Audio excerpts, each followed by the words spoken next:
부평구가 굴포천 상류 구간 복원 사업을 곧 시작합니다. 집을 떠나야 하는 고령의 저소득층 주민들의 걱정인데 대부분 홀몸인데다 옮겨갈 곳을 찾지 못하고 있습니다. 인천시가 2023년까지 만 5세 이하 공동 육아시설인 아이사랑 꿈터를 100곳까지 운영할 계획인 가운데 운영 위탁 기관들이 나타나지 않아 걱정입니다. 행정당국은 대책을 찾고 있습니다. 정부가 12일부터 수도권 유흥업소 영업을 금지한 뒤 자영업자들의 한숨 소리가 커지고 있습니다. 지역 상인들의 목소리 직접 들어봤습니다. 드라마 시그널과 킹덤 등 한국형 장르물을 집필한 김은희 작가가 올해 부천 국제 판타스틱 영화제 마스터 자격으로 참여합니다.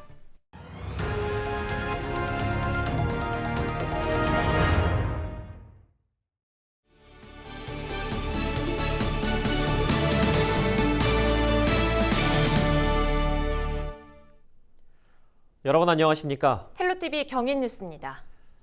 첫 소식입니다.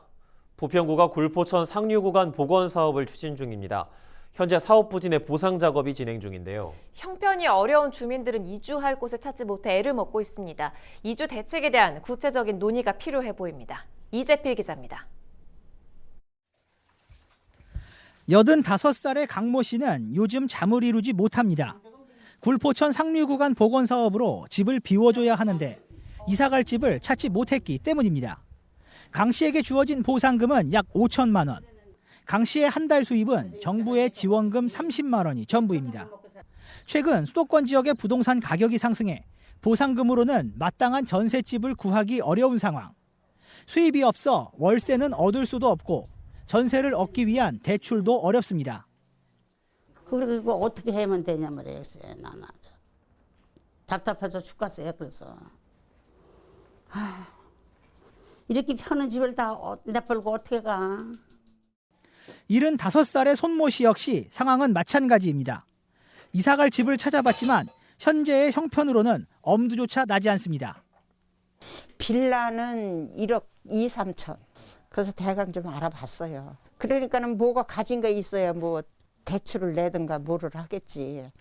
그러는데 이제 내가 벌어갖고 그거 벌어갖고 이제 우리 애 아빠 병원비 주고 나 살고 그러다 보면 나도 병원에 다니고 그러다 보면은 좀 힘들 때가 많죠. 굴포천 복원 사업으로 삶의 터전을 떠나야 하는 주민은 91세대. 이 중 61세대가 아직 이주 보상에 합의하지 못했습니다. 현재까지 이들에 대한 이주 대책은 없습니다. 부평혁신센터 부진의 임대주택을 이곳 주민들에게 제공하자는 제안이 지역사회에서 나왔지만 확정된 사항이 아닙니다. 특히 확정된다 하더라도 혁신센터가 완공되는 2023년까지 살 곳이 마땅치 않습니다. 이에 LH와 인천도시공사 등 정부기관에서 운영하는 공공임대주택을 이주민들과 연계하는 등 구체적인 대안을 모색해야 한다는 지적입니다. 사업을 해서 좋아지는 주민들도 있지만 반대로 복회천 사업으로 인해서 소외되시는 분이 생길 수가 있어요. 특히 여기 그 사택에 살고 계신 분들은 주거 빈곤층이라고 볼 수 있죠. 이분들에 대한 주거 대책이 필요합니다. 부평구의 수건 사업 중 하나인 굴포천 복원. 이주민들의 정착 문제가 사업의 첫 과제로 떠올랐습니다. 헬로티비 뉴스 이재필입니다. 굴포천 복원 사업 이주 문제 짚어보고 있는데요. 취재 기자와 조금 더 자세히 이야기 나눠보도록 하죠. 이재필 기자가 나와 있습니다. 이 기자, 이주가 쉽지 않다는 주민들의 그 상황 좀 구체적으로 짚어볼까요? 네, 그 앞서 리포트 영상으로도 보셨지만 이곳 경제적으로 어려운 동네입니다. 네. 이 중에서도 가장 문제가 되는 주민들은 일을 할 수 없는, 그러니까 수입이 없는 홀몸 노인들이에요. 앞서 리포트처럼 5천만 원의 보상비를 받았다는 사실을 바탕으로 설명을 좀 드리면요. 네. 부평 지역 공인중개사에게 문의를 했더니 지역의 부동산 가격이 많이 올라서 5천만 원으로는 이제 전세를 구하기 어렵다 이렇게 답을 했습니다. 네. 그러니까 원더심의 오래된 빌라를 중심으로 찾아보면은 있을 수도 있겠지만 쉽지는 않다. 이렇게 덧붙였는데요. 전세가 어려우니 매매는 당연히 안 되고요. 그럼 이제 월세를 생각을 할 수 있는데 그 월세는 고정적으로 이제 집세를 내야 하잖아요. 때문에 수입이 없는 이런 홀몸 노인들 입장에서는 어려운 겁니다. 어렵겠네요. 맞습니다. 그리고 대출을 받아 이제 전세를 구할 수도 있겠는데 이 역시도 수입이 없기 때문에 대출금을 상환하기 어렵겠죠. 그러니까 이 역시도 어려운 그런 상황입니다. 네. 때문에 이들을 위한 이주 대책이 필요하다라는 지역이 나오는 그런 상황인데 특히 자신의 집에서 이제 문제 없이 살던 사람들이잖아요. 근데 공공개발 때문에 공공사업으로 인해서 이제 집을 나가야 되는 이런 상황이 된 거죠. 이런 상황 때문에라도 지자체에서 나서서 이들의 이주 문제에 적극 나서야 한다는 이런 지적이 나오고 있는 상황입니다. 예, 앞서 리포트에서는 임대주택 이야기가 나왔어요. 임대주택은 어떤가요, 지금? 네, 그 공공개발 사업으로 삶의 터전을 이뤘으니까 이에 합당한 그 주거 대책을 공공에 요구를 하는 그런 상황인 겁니다. 예. 보상을 더 해달라는 취지가 아니라 정말 살 곳을 지원해 주자라는 거죠. 때문에 이제 임대주택 이야기가 나오는 것인데 현재 LH에서는 공공 실버 주택 사업을 진행 중에 있습니다. 네. 그리고 가깝게 인천만 놓고 보더라도 인천 도시공사에서 공공 임대주택 사업을 진행을 하고 있습니다. 예. 인천시는 2022년까지 공공 임대주택을 4만 호까지 확대하겠다라는 이런 계획을 갖고 있는데요.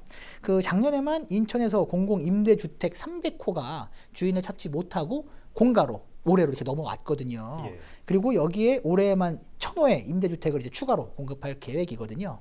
그러니까 이것만 단순 계산해도 인천에는 1,300호의 공공 임대주택이 올해 있는 그런 상황이 되는 겁니다. 그런데 여기에서 굴포천 복원사업으로 인한 이주 보상 대상이 91세대입니다. 이 중 30세대가 보상에 합의했고 남은 게 61세대입니다. 그리고 이 중 임대 아파트를 희망하는 세대만 추린다면 더 적어지겠죠. 그러니까 이렇게 보면 현재 인천의 임대 아파트 공급 물량이면 충분히 감당할 수 있다. 이런 어떤 판단이 나오는 겁니다. 그렇군요. 그럼 남은 문제는 부평구에서 이 문제에 얼마나 적극적으로 대응하느냐일 텐데요. 지난 13일 굴포천 보건사업 실시 설계 최종 용역 보고회가 있었는데 이 자리에서 차준택 부평구청장이 이 이주대책에 대해서 언급을 했습니다. 관련 내용을 직접 한번 들어보시죠. 큰 사업이고 아까 토지 보상 뭐 이런 주거와 관련된 부분도 있어서 당부 말씀 주신 것도 사실은 부서에서도 좀 최대한 그분들 입장 반영하려고 지금도 뭐 노력 중이긴 합니다. 그래서 그런 마찰이나 갈등 최소화할 수 있게 앞으로도 더 신경 써주시고. 이주 문제에 적극적으로 대응해 달라는 그 요구에 차준택 부평구청장이 노력 중이다 답했는데 한번 지켜봐야 되겠고요. 네. 굴포천 보건사업 앞으로 어떻게 진행이 됩니까? 네, 부평구는 우선 5월까지 그 보상, 그러니까 이주 문제를 마무리한다라는 그런 계획입니다. 그리고 15일부터는 보상을 마친 가구에 한해서 부분 철거에 들어갈 계획인데요. 네. 보상을 이제 마친 5월 말 본격적으로 굴포천 상류 구간 보건공사에 착공한다라는 이런 계획입니다. 오는 2023년 말 준공을 목표로 하고 있는데요. 굴포천 복원을 통해서 생태 문화도시로 거듭난다는 이런 계획입니다. 예, 알겠습니다. 굴포천 보건사업 정말 지역의 수건이기도 한데 이 과정에서 어려운 이웃들이 일방적으로 또 삶의 터전을 잃는 일은 없었어야 될 것 같습니다. 지금까지 이재필 기자였습니다. 부천과 김포도 15일부터 각각 부천체육관과 김포시민회관 실내체육관에서 일반인 대상 코로나19 백신 접종을 시작합니다. 부천과 김포는 75살 이상 노인과 시설 입소자 등을 대상으로 순차적으로 접종을 이어갈 계획입니다. 현재까지 부천은 백신 접종 대상자 4만 1천여 명 가운데 93% 이상, 김포는 2만 2천여 명 가운데 60% 이상이 접종에 동의했습니다.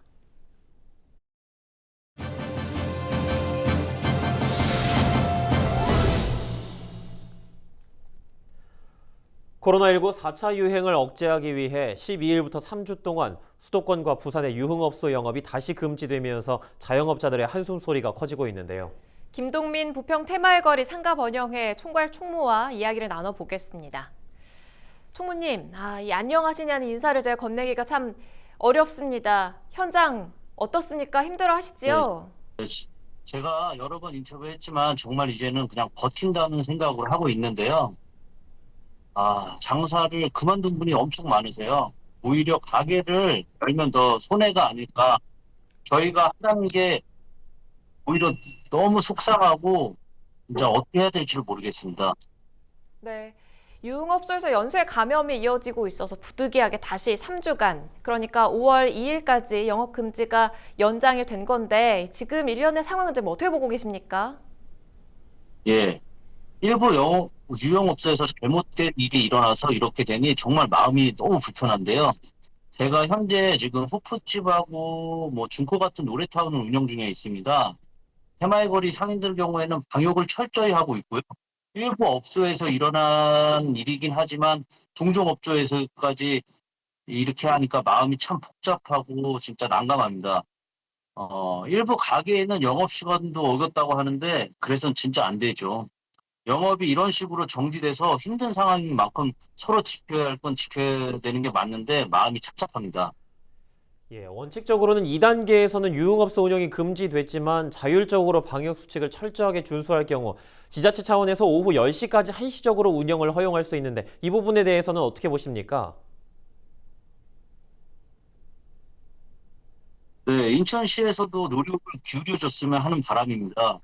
저희가 방역 수칙에 대해서 정말 철저하게 준수하고 있는데 현장도 방문해 주시고 저희와 맞대고 나눠줬으면 좋겠습니다. 저희 상인들이 피해가 너무 심각합니다, 진짜. 지원책 마련도 신경을 많이 써줘야 되는 걸로 알고 있는데요. 실질적으로 피해 분도 유명해졌습니다. 영업 제한을 완화해달라는 말씀이에요. 오세훈 서울시장이 자가검사 키트를 도입하는 유흥시설의 경우에는 영업시간을 연장하도록 하자는 방안을 내놨는데 뭐 이 부분에 관해서도 상인 여러분들끼리 많이 이야기를 하셨을 것 같습니다. 어떻습니까? 네, 상인분들과 많은 이야기 나눕니다. 소상공인의 피해에 대해서 깊이 생각해 주셔서 감사드리고요. 그런데 서울만 늦게까지 유흥업소라면 인근 도시에서도 서울에 쏠리게 될 것 같습니다. 그런 점에서 볼 때는 더 위험하다고 생각하고 있고요. 형평성도 좀 생각해 주시고, 그리고 많은 아이디어가 필요하다고 생각합니다. 예, 수도권 사람들이 서울로 몰리면 더욱더 걱정이 된다 이렇게 얘기를 해주셨는데 힘든 시간 함께 견디고 계시는 상인분들께 하고 싶은 말씀 있으실까요? 지금 이 힘든 게 고비라고 생각을 하고 있습니다. 저희도. 힘든 심정은 말도 못하겠지만 함께 견뎌온 시간들 헛되지 않을게 좀 해주시면 좀 더 감사하겠습니다. 인천시가 소상공인을 위해 많은 노력을 하고 있는 건 알고 있지만 좀 더 있고 대책 마련에 대해서 고민을 해주셨으면 하는 바람입니다. 예, 부디 실효성 있는 대책과 함께 이 힘든 시기 잘 이겨내시길 바라겠습니다. 지금까지 김동민 부평 테마의 거리 상가번영회 총괄 총무와 이야기 나눠봤습니다.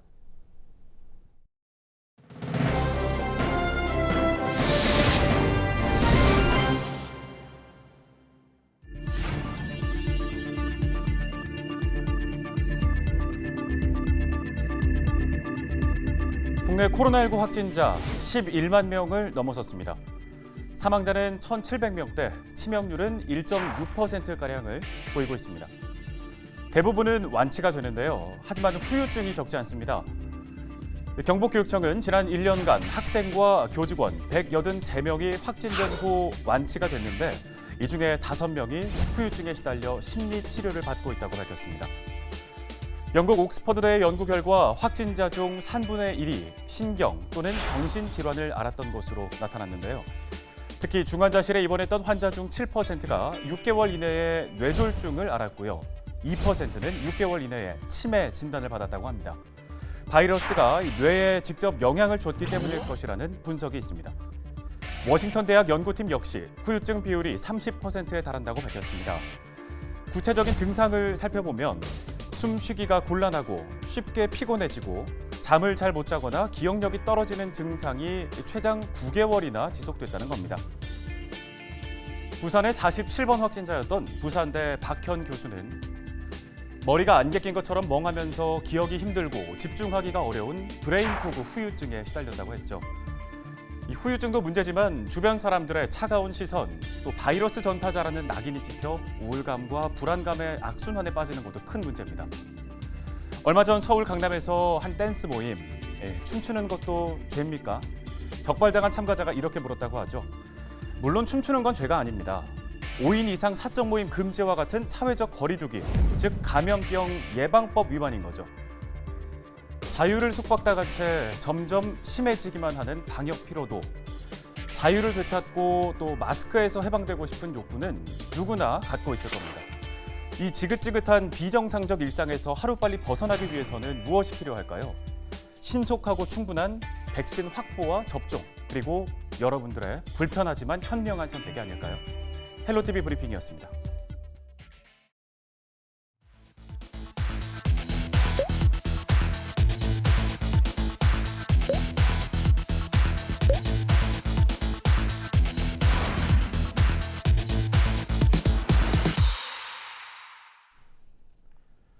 인천시는 저출산 대책의 일환으로 영유아 공동 육아시설인 아이사랑 꿈터 설치를 추진하고 있습니다.